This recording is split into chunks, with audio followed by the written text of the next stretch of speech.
ಎಲ್ಲಿಯೂ ಆಗದಿದ್ದರೆ ನೀನು ದಿಡಂಬಿರಿಗೆ ಬಲ ತೂಪ ಅಂತ, ದಿಡಂಬಿರಿಗೆ ಬಾ ನೋಡಿಕೊಳ್ತೇವೆ ಅಂತ. ಈಗಾಗಲೇ ಬಜಗುಳಿಯ ಕಂಬಳದ ಬಗ್ಗೆ ಪ್ರಸ್ತಾಪ ಮಾಡುವಾಗ ಯಾಕೆ ಪ್ರಾರಂಭ ಆಯಿತು, ಅದರ ಉದ್ದೇಶ ಏನು ಅಂದರೆ, ಗರಡಿಯ ಧ್ವಜಸ್ತಂಭವೇ ಪ್ರೇರಣೆ ಬಜಗುಳಿಯ ಲವಕುಶ ಜೋಡುಕರೆ ಕಂಬಳಕ್ಕೆ ಕಾರಣವಾಯಿತು. ಸಾಮಾನ್ಯ ಇಷ್ಟು ಎತ್ತರದ್ದು ಅಪರೂಪ ನಮಗೆ ಕಾಣಲಿಕ್ಕೆ ಸಿಗುವಂತಹದ್ದು. ದೇವರ ಆಶೀರ್ವಾದವೂ ಇದಕ್ಕೆ ದೊರಕಿತು. ಉಡುಪಿ ಜಿಲ್ಲೆಯ ಕಾರ್ಕಳ ತಾಲೂಕಿನ ಬಜಗೋಳಿಯ ದಿಡಿಂಬಿರಿಯ ಪ್ರದೇಶದಲ್ಲಿದ್ದೇವೆ. ದಿಡಿಂಬಿರಿ ಅಂತ ಹೇಳಿದರೆ ಇದು ಇಡೀ ನಮ್ಮ ಪೊಳಲಿಯ ಚೆಂಡು ಅಂತ ಹೇಗೆ ಹೇಳ್ತಾರೆ ಹಾಗೆ ದಿಡಿಂಬಿರಿಯ ಜಾತ್ರೆ ಕೂಡ ಭಾಳ ಪ್ರಸಿದ್ಧವಾದ್ದು. ಒಂದು ಮಾತಿತ್ತು ಭಾಳ ಹಿಂದಿನಿಂದ, ಎಲ್ಲಿಯೂ ಆಗದಿದ್ದರೆ ನೀನು ದಿಡಂಬಿರಿಗೆ ಬಲ ತೂಪ ಅಂತ, ದಿಡಂಬಿರಿಗೆ ಬಾ ನೋಡಿಕೊಳ್ತೇವೆ ಅಂತ. ಅಂದರೆ ಗಲಾಟೆ ಪೆಟ್ಟಿದ್ರೆ ಅಲ್ಲಿಗೆ ಬನ್ನಿ ಅನ್ನೋ ಮಾಡಿ ಇಲ್ಲಿ ಚೆಂಡೆಲ್ಲ ಭಾಳ ಚೆಂದ ನಡೀತಾ ಇತ್ತು. ನಾವು ಈಗಾಗಲೇ ಬಜಗುಳಿಯ ಕಂಬಳದ ಬಗ್ಗೆ ಪ್ರಸ್ತಾಪ ಮಾಡುವಾಗ ಯಾಕೆ ಪ್ರಾರಂಭ ಆಯಿತು, ಅದರ ಉದ್ದೇಶ ಏನು ಅಂದರೆ, ಅದು ದಿಡಿಂಬಿರಿಯ ದೈವಸ್ಥಾನದ ಧ್ವಜಸ್ತಂಭಕ್ಕೆ ತಾಮ್ರದ ಹೊದಿಕೆ ಮಾಡುವ ಉದ್ದೇಶದಿಂದ ಪ್ರಾರಂಭ ಮಾಡಿದ್ದು ಅನ್ನೋದನ್ನು ನೆನಪಿಸಿಕೊಟ್ಟೆವು. ಇಲ್ಲಿ ನಾವೀಗ ಅದೇ ಜಾಗದಲ್ಲಿ ಬಂದು ನಿಂತಿದ್ದೇವೆ.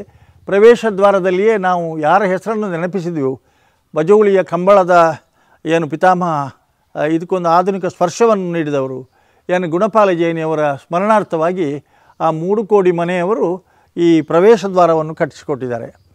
ಹಿಂದೆ ತಿರುಗಿ ನೋಡಿದರೆ ನಾನು ಈಗಾಗಲೇ ಹೇಳಿದ ಹಾಗೆ ಎಲ್ಲಿ ಕಲ್ಲಿನ ಕಂಬಗಳು ನಿಂತು ಎಲ್ಲಿ ಆ ಕಲ್ಲಿನ ಕಂಬಗಳಿಗೆ ಸುಣ್ಣ ಬಳದಿದೆ ಅದು ಗುಣಪಾಲ ಜೈನಿಯವರ ಕಾಲದಲ್ಲಿ ಆದದ್ದು. ಯಾಕಂದರೆ ಪ್ರತಿ ವರ್ಷ ಕೂಡ ಈ ಕಂಬಗಳನ್ನು ಕಡಿಲಿಕ್ಕೆ ಅದನ್ನು ಸಾಲಾಗಿ ಜೋಡಿಸೋದಕ್ಕೆ ಅದಷ್ಟು ಶಿಸ್ತುಬದ್ಧವಾಗಿ ಜೋಡಿಸಬೇಕು. ಆಮೇಲೆ ಅಲ್ಲಿ ಚಪ್ಪರದ ವ್ಯವಸ್ಥೆ ಮಾತ್ರ ಸರಿ ಮಾಡಿದರೆ. ಹಾಗಾಗಿ ನಾವೀಗ ಅವರ ಸ್ಮರಣಾರ್ಥವಾಗಿ ಕಟ್ಟಿದಂತಹ ಈ ಗೋಪುರದಲ್ಲಿಯೇ ಇದ್ದೇವೆ. ಎದುರುಗಡೆ ವಿಶಾಲವಾದಂಥ ಮೈದಾನದಲ್ಲಿ ಜಾತ್ರೆ ನಡೆಯುವಂಥ ಸಂದರ್ಭದಲ್ಲಿ ಹಾಕಬಹುದಾದ ಚಪ್ಪರ ಕಟ್ಟಬಲಿಕ್ಕೆ ಬೇಕಾದಂಥ ವಿದ್ಯುತ್ತಿನ ಬೆಳಕಿಗಾಗಿ ಬೇಡದಂಥ ಆ ಕಲ್ಲಿನ ಕಂಬಗಳು ನಮಗೆ ಕಾಣ್ತವೆ. ನಾವೀಗ ಗರಡಿಯ ಮುಂಭಾಗಕ್ಕೆ ಬಂದಿದ್ದೇವೆ.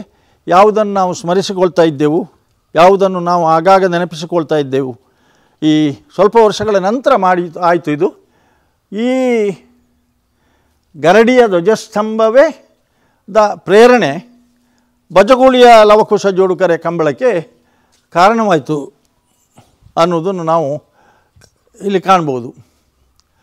ನೋಡಿ, ಇಲ್ಲಿಯೂ ಕೂಡ ಮುಡಾರು ಹನ್ನೊಟ್ಟುಗುತ್ತು ಕರಿಯಣ್ಣ ಶೆಟ್ಟಿ ಹೋಟೆಲ್, ಹೌದು, ಮುಂಬೈ, ಇವರ ಸೇವೆ. ಯಾಕಂದರೆ ಇಲ್ಲಿ ಇದಕ್ಕೆ ಬೇಕಾದ ಹಾಗೆ ಅವರು ಸೇವೆಯನ್ನು ಕೂಡ ಮಾಡಿಕೊಟ್ರು. ಅಂದರೆ ಇಲ್ಲಿ ಅವರು ಎಲ್ಲ ಈ ಭಾಗದವರು, ಕರಿಯಣ್ಣ ಶೆಟ್ಟಿ ಕೆನ್ನೊಟ್ಟುಗುತ್ತು ಅಂದರೆ ಅವರಿಗೆ ಮುಂಬೈಯಲ್ಲಿ ಉದ್ಯಮಿಯಾಗಿದ್ದಾರೆ, ಇಲ್ಲಿ ಎಲ್ಲ ಸಹಕಾರವನ್ನು ಕೂಡ ಮಾಡ್ತಾ ಇದ್ದಾರೆ. ಇದು ಜಾತ್ರೆಯ ಸಂದರ್ಭದಲ್ಲಿ ಧ್ವಜಾರೋಹಣ ಆಗುವುದಕ್ಕಾಗಿ ಇರುವಂಥದ್ದು. ತಾಮ್ರದ ಹೊದಿಕೆ ಮಾಡಿ ಸಾಮಾನ್ಯ ಇಷ್ಟು ಎತ್ತರದ್ದು ಅಪರೂಪ ನಮಗೆ ಕಾಣಲಿಕ್ಕೆ ಸಿಗುವಂಥದ್ದು. ಈ ಇದು ನಮ್ಮ ಜಾತ್ರೆಗಾಗಿಯೇ ಮೀಸಲಿಟ್ಟಂತಹದಾಗ ಸಾರ್ವಜನಿಕರ ಸಹಕಾರವನ್ನು ಎಷ್ಟು ಮಟ್ಟಿಗೆ ಪಡ್ಕೊಂಡಿದ್ದಾರೆ ಅಂದರೆ ಇಲ್ಲಿರುವಂಥ ಅಮೃತ ಶಿಲೆಯಲ್ಲಿ ಕೆತ್ತಿದಂಥ ಹೆಸರುಗಳೇ ಅದಕ್ಕೆ ಸಾಕ್ಷಿ ನುಡಿತವೆ. ದಿಡಂಬಿರಿಯ ಜಾತ್ರೆ ಭಾಳ ಪ್ರಸಿದ್ಧವಾದಂತಹ ಜಾತ್ರೆ. ಇಲ್ಲಿ ಮಾತ್ರ ಅಲ್ಲ, ಅವರ ಅವಧಿಯಲ್ಲಿ ನಮ್ಮ ಎಡಪದವಿನಲ್ಲಿಯೂ ಕೂಡ ಬ್ರಹ್ಮವೈದ್ಯರುಗಳ ಗರಡಿಯ ಜಾತ್ರೆ ಅಂದರೆ ಭಾಳ ಪ್ರಸಿದ್ಧವಾದ್ದು. ಅಲ್ಲಿ ಕೂಡ ಆಡಳಿತ ಮಾಡಿ, ಅಲ್ಲಿ ಕೂಡ ಹೋದಾಗ ಕಲ್ಲಿನ ಕಂಬ ಹಾಕಿ ಅದಕ್ಕೆ ಸುಣ್ಣ ಬಳಿದು ಎಲ್ಲ ವ್ಯವಸ್ಥೆಯನ್ನೆಲ್ಲ ಮಾಡಿದವರು ಅವರು. ಈ ಒಂದು ಸಂಕಲ್ಪದಿಂದ ಮಾಡಿದ್ರಿಂದ ಪ್ರಾಯಶಃ ದೇವರ ಆಶೀರ್ವಾದವೂ ಇದಕ್ಕೆ ದೊರಕಿತು. ಜನರಲ್ಲಿಯೂ ಕೂಡ ಒಂದು ಹಾಗಾದರೆ ಇಂಥ ಉದ್ದೇಶಕ್ಕಾಗಿ ಮಾಡ್ತಾ ಇದ್ದಾರೆ ಅನ್ನುವಂಥ ಭಾವನೆಯೂ ಬಂತು. ಕಂಬಳವೂ ಯಶಸ್ವಿ ಆಯಿತು. ದಿಡಂಬಿರಿಯ ಧ್ವಜಸ್ತಂಭಕ್ಕೆ ತಾಮ್ರದ ಹೊದಿಕೆಯೂ ಆಯಿತು ಅನ್ನೋದು ನಾವಿಲ್ಲಿ ಸ್ಮರಿಸ್ಕೊಳ್ಬೇಕಾದ್ದು. ಭಾಳ ಪ್ರಸಿದ್ಧವಾದ ಜಾತ್ರೆ ಇದು ಯಾವಾಗಲೂ. ಅದು ಪಕ್ಕದಲ್ಲೇ ಇಲ್ಲಿ ಕೊಡಮಣಿತಾಯ ಕಡೆ ಆದರೆ ಅದು ಅಲ್ಲಿ ಬ್ರಹ್ಮಬೈದರ್ಕಳ ಗರಡಿ ಇದೆ. ಅಲ್ಲಿ ಬೋರ್ಡಿ ಮಾಣಿಬಾಲೆ ಮಾಯಂದಾಲೆ ಅಂತ ಹೇಳ್ತಾರೆ, ತುಳುವಿನಲ್ಲಿ ಮಾಣಿಬಾಲೆದ್ದು ಕೂಡ ಇರ್ತದೆ. ಪ್ರಾಯಶಃ ಇಷ್ಟು ವಿಶಾಲವಾದ ಜಾಗ ಕಾದಿರಿಸಿದ್ದು ಬೇರೆ ಕಡೆ ಭಾಳ ಅಪರೂಪ, ನಮಗೆ ಕಾಣಲಿಕ್ಕೆ ಸಿಗೋದಿಲ್ಲ. ಇಲ್ಲಿಂದ ಪ್ರಾರಂಭ ಆಗ್ತದೆ ನಮ್ಮ ಬಜಗುಳಿಯ ಕಂಬಳದ ಕತೆ.